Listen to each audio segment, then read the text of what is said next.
I was listening to your 73-minute broadcast from your internet site, and you'd mentioned about the idea of God's days, as he mentions, one day after the other. In Christian faith, or I've always held on to it being one 24-hour day after the other, and you described the idea of one day being significantly longer, just as we're talking now.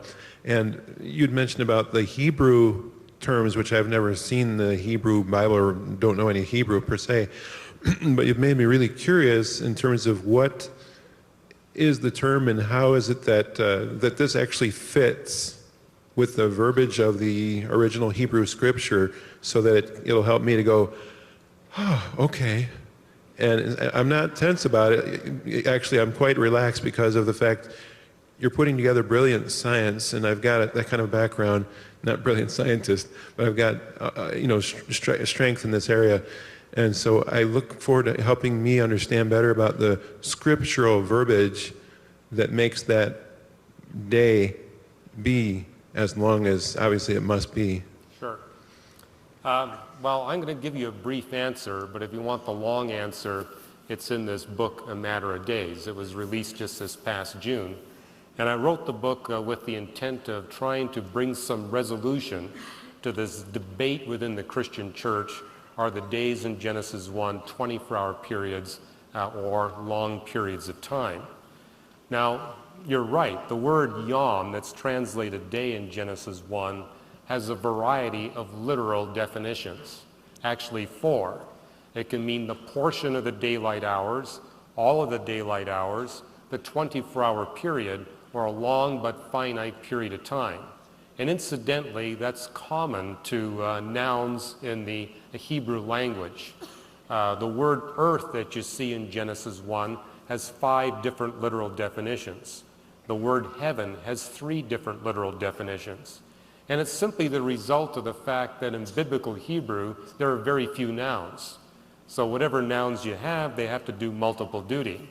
And in biblical Hebrew, the only word you have to describe a long, finite period of time is that word yom.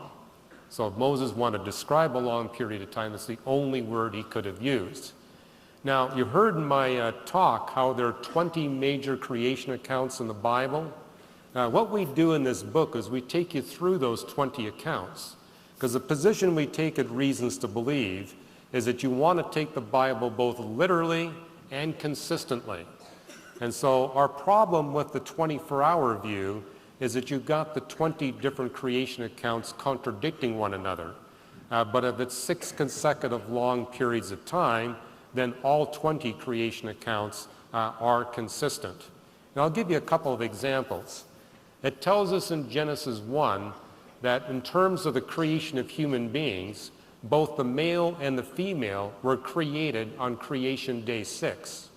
But in Genesis chapter 2, the second account of creation, we're told that Adam was created first, outside of the Garden of Eden. Then God placed him in the Garden of Eden, and then God had him work the Garden of Eden so that he could learn about the physical creation.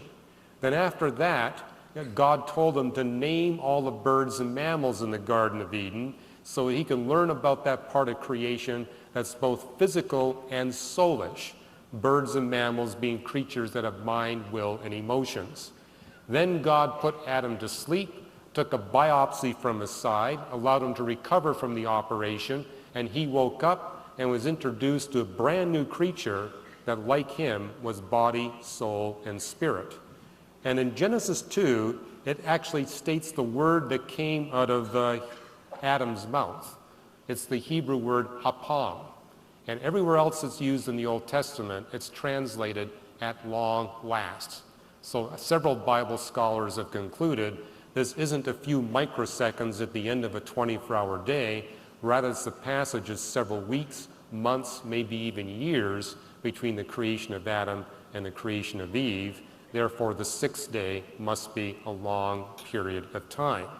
Now, the thing that persuaded me at age 17, reading the Bible for the first time, is that when you look at Genesis 1, you've got an evening and a morning for the first 6 days. But there's no evening and morning for the 7th day. I looked for it and it wasn't there. Well, the evening and morning minimally would be bracketing the beginning and the ending of each creation day.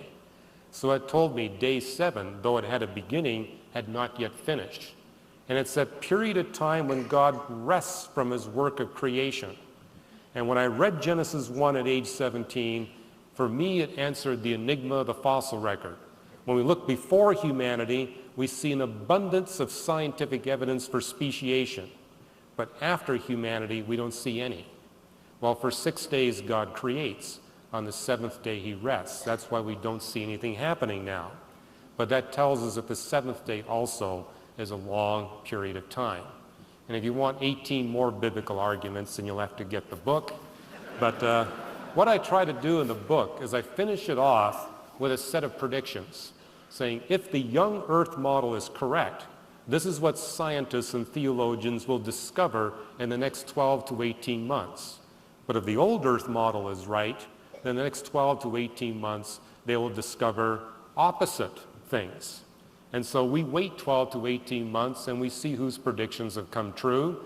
Then we can move on to the next church-splitting controversy that's got no bearing on salvation doctrine.